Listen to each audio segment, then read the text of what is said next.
Let's turn to Omar Mo, owner, Nomad Content Studio, and partner to CDG. What's Omar, up, man? welcome. How you doing? Dude, I got to tell you, this is one of my favorites. So you and I actually started together, what, 4 years ago or so? We met in what a clubhouse, right? I And remember that. I was hot for like 6 months, and I yeah, met you in the clubhouse room trying to learn about, I believe, podcasting at that time. yeah. And what a weird way to connect. And here we are. And now you have built an empire in partnership with Car Dealership Guy.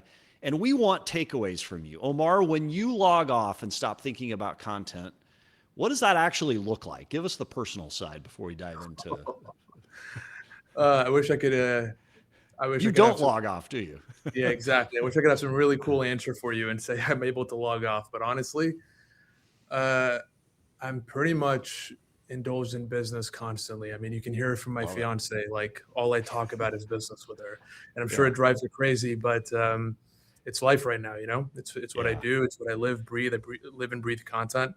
But to relax, I mean, I try to do other things. Right, like we go on dates. We have a date night Good. every Wednesday. I got that from a Netflix CEO. Actually, we started this thing where we have date night every Wednesday. That's probably Very like the cool. 1 or 2 times every week that I can unplug.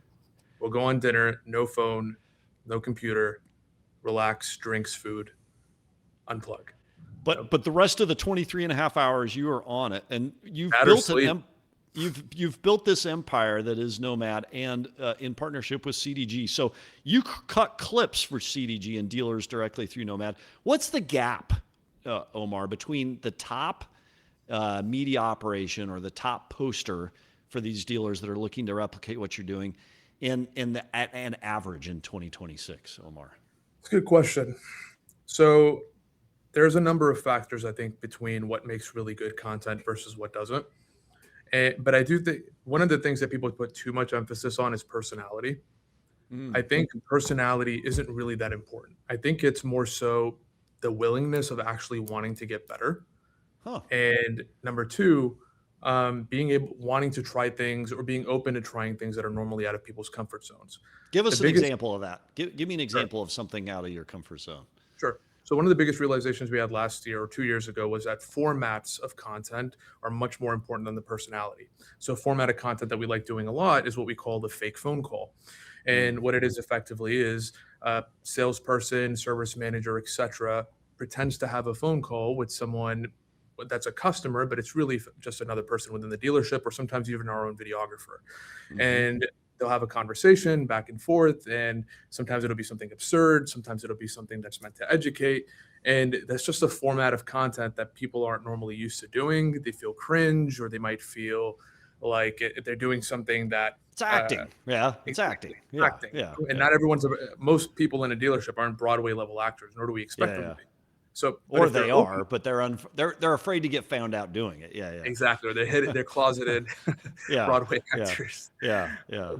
But so it's just that once they show up on camera again and again, naturally people get better when they're on camera. And as long as they stick within these formats of content that work really well, those dealerships do a lot better than ones that are like try it 3 times and go like, go to the next person. All right, so you've created hundreds of clips from this show. You've done a lot of clips for dealers. What's the difference between what makes one travel and go viral in 2026? Hook, pacing, caption length. Break it down for us, Omar. Sure. I mean, you kind of nailed it there. Number one is format, right? You can have the best idea in the world, but if it's not formatted properly in the sense of like how it's presented as information to the world, it's not going to do numbers. Second thing is topic, right? I can talk about medical billing and be like the smartest person in medical billing in like the entire world, but it's not a sexy topic. And if it's not a sexy topic, no one's going to really care about it. So there's always a way to take a topic and make it better. For example, let's say you're buying a car. Instead of talking about 3 tips for car sales, which honestly is super overplayed, maybe you do it in the format of a phone call and you make it more funny and relatable instead of using big car dealership words that only people within the dealership understand. Mm-hmm. So format, topic, and number 3, of course, the hook. I mean, I can't. I'm sure it's a broken record at this point online, but the hook, the first 3 to 5 seconds, both the visual side of the hook, as in what's on the screen and what you're currently doing as you do the hook, and the verbal side of the hook, as in the words that you say, are arguably probably the most important part of the video, and it's where my team spends 80% of their time focused compared to the rest of the video. All right, two questions, and then we'll let you go.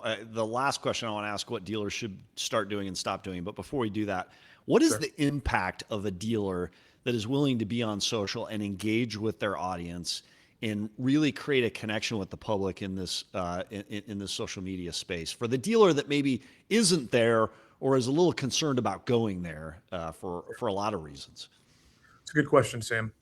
Here's the reality, right? I think we live in a world where 95% of dealers are advertising on Google and third-party listing sites, and what you're doing is you're competing with 15 other dealerships, all on Yeah. price. Especially after Yes. these FTC rulings, I mean, everyone's really has to put transparent pricing in the first place, so you don't even have that edge anymore. Yeah. So the reality is, like in this world today, if you're not standing out in some way and you're not really positioning yourself as part media company, what's going to stop the consumer from going to the cheapest option there is on AccuTrade, Car Gurus, etc.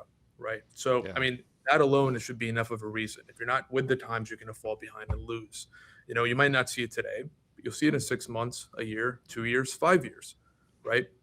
And then what was the second part of that question? Was that it? Can you quantify the economic impact somehow of being in this space? Because some dealers are like, hey, you know what? Like, particularly FTC letter, right? I don't want my salespeople talking about price and Yeah. other things because they're an extension of me. But you almost in 2026, I think the industry has proved you can't afford not to be on it. How do you think about quantifying the financial impact of it to an auto group or dealership? There's two sides to that question, right? I mean, first is just having the right training for your salespeople, or rather having a blacklist, we call it. So, like, Yeah. Yes. a lot of our dealers have things they don't want to include, for example, pricing being one of them. So, any Yeah. content that gets created never has pricing in it. And I think having this blacklist for your dealership of how you want to be represented and what you want to show online versus what you don't is really, really important when you're making content, whether that's salespeople making it themselves or you have another team that's making it for you. Secondly, how do you quantify it? Well, I mean, here's the thing. One of my favorite things to do with dealers is just to say, ask their customers, hey, where did you see us? And the amount of customers that we have coming in saying, I saw you on TikTok, I saw you on Instagram, I saw you on Facebook. I mean, take, for example, EV Auto, Alex Lawrence, who comes on DDL quite often. Yeah. It's on a lot. Ask Yeah. him. I would say somewhere close to 80% of his internet leads are all from social media. I mean, the amount of Yeah. people that he has coming in from TikTok saying, hey, I saw And you on TikTok. And, it's almost and celebrity. he's expanding nationally, which is wild. He just Insane. continues to. I know on All the right. road, maybe 7 stores. So Yeah. Yeah. All right. We're running out of time. If people want to connect with you, we'll put the links in the show notes. You can also find you on LinkedIn across social media, or you can contact you through Car Dealership Guy. But thanks for all you do to get the word out about Daily Deal Alive, all the clips that get posted to the internet, all across all CDG social media platforms. That's you and your team, as well as editing on the podcast. So thanks, Omar, for all you do. Owner, Nomad Content Studio, and partner with Car Dealership Guy. Thanks for being on the show today.